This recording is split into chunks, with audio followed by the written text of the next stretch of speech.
Og nå skal vi jo hogge litt ved. Ja, du har på ryggen da? Jeg har jo noe spennende på ryggen her. Vi må jo, det tar jo litt, selv om øksa er god, så tar det litt tid å felle disse trærne. Ja. Og da er det viktig med en liten felleøks. Du får se hva som står der. Nei, felleøks, jeg mener fellesag. En liten tursag. Dette er en Silky Katana Boy 500. Jesus. Den er 50 cm lang. Og da snakker vi bladet er 50 cm langt. Det verste er at den kommer utfelt i posten fra Japan. Så det er jo en pakke som er godt over 1 meter lang. Og så her er det, dette er håndtaket selvfølgelig, så er bladet innfelt her. Her er det en skrusikring som du skrur opp. Så presser du ned. Se på det der.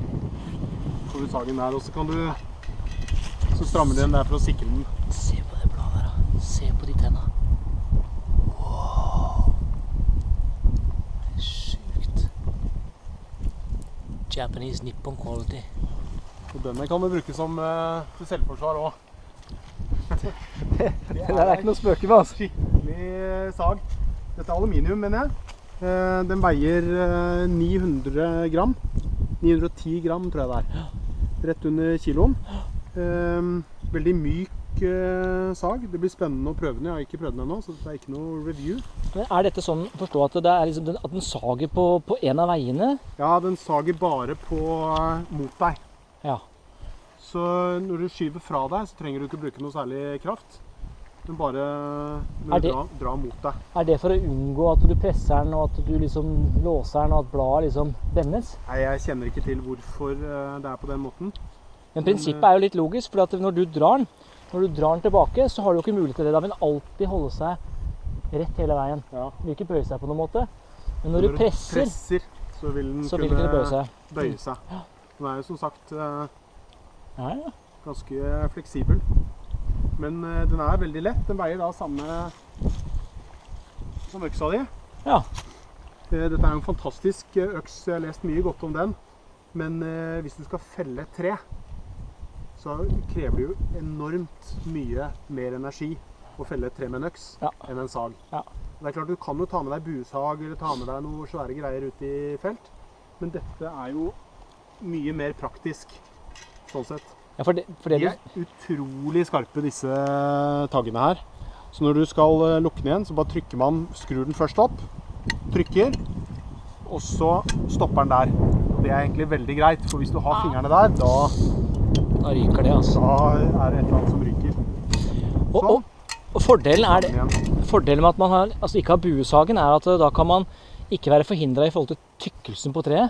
Nei. Det stopper deg liksom ikke. Ja. Det er bare, her kan du felle trær på 50 cm tykkelse.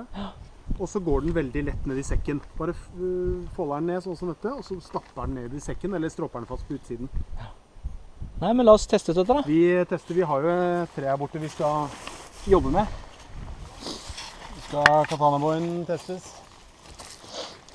Det er godt å ha med meg bra med bandasjer og parabinforte. Ja, det tror jeg kan være greit. Hvis dere kan prøve å unngå de verste arterieblødningene, så ellers så går det greit. Jeg har ikke med tourniqueten. Skal vi se hvordan Katana-boyen funker. Du må jo jobbe for å sage treet her også, regner jeg med. Du blir alltid god og varm når du sager, uansett hva slags sag du har. Men det er klart, det er forskjell å ha en 50 cm blad i forhold til en sånn liten 20 cm. Den er såpass, ja.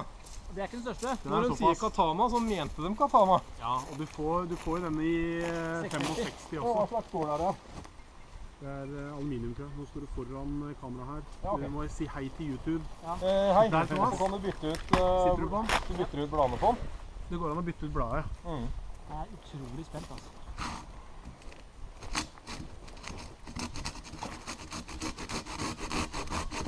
Faen, det går jo lite. Ja. Det er sånn, du skal egentlig ikke legge noe press på den, det er ikke nødvendig. Litt grann trykk på det. Ja. Men er det bra tørrved, da? Ja, den er kjempefin. Hvordan føltes det? Du, veldig bra. Veldig bra. Altså, som sagt, du må jo jobbe for å felle uansett hva slags redskap du har, men... Men har du med deg ekstra blad i tilfelle rottefelle da? Nei. Nei, var ikke det? Nei, altså jeg bare kjøpte denne. Fader. Altså i utgangspunktet så det jo bare en sag med et duende blad. Jo, men det ikke det, vet du, det som genialt her. Det at du har ikke den bøylen som forhindrer hvor tjukt du kan skjære. Neida. Og så har du ikke, i forhold til at den stopper på inneren og ytteren, ved grenseren. Så du kan egentlig dra den, Skjærer den gjennom begge stokken. veier, eller? Nei, bare på drag. Ja. Kom igjen.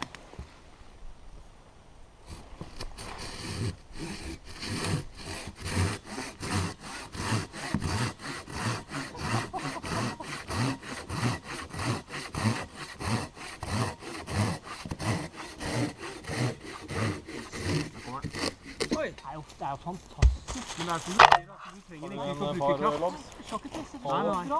du skal bare dra. Du bare drar, Han jobber seg inn. og så jobber den seg gjennom.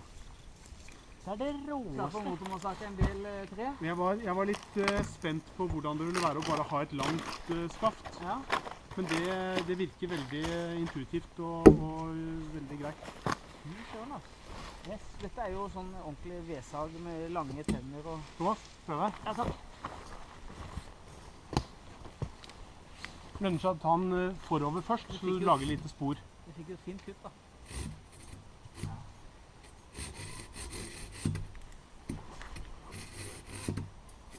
Hvis du holder den der tungt på andre... Ja, jeg tenkte jeg skulle bare la deg prøve litt.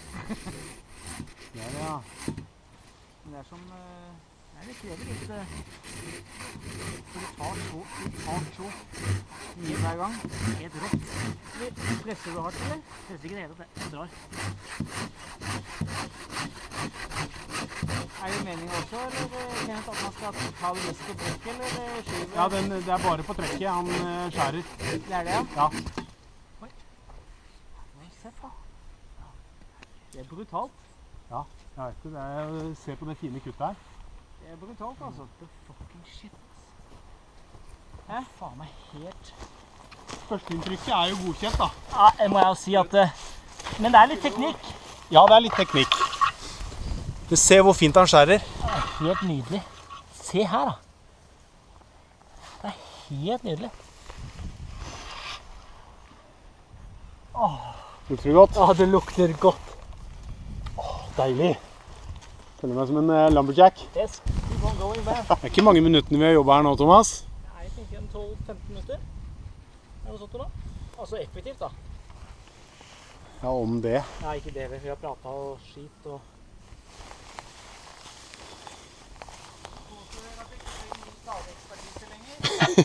Nei, det er vi ikke. Vi trenger muskelkraft av det.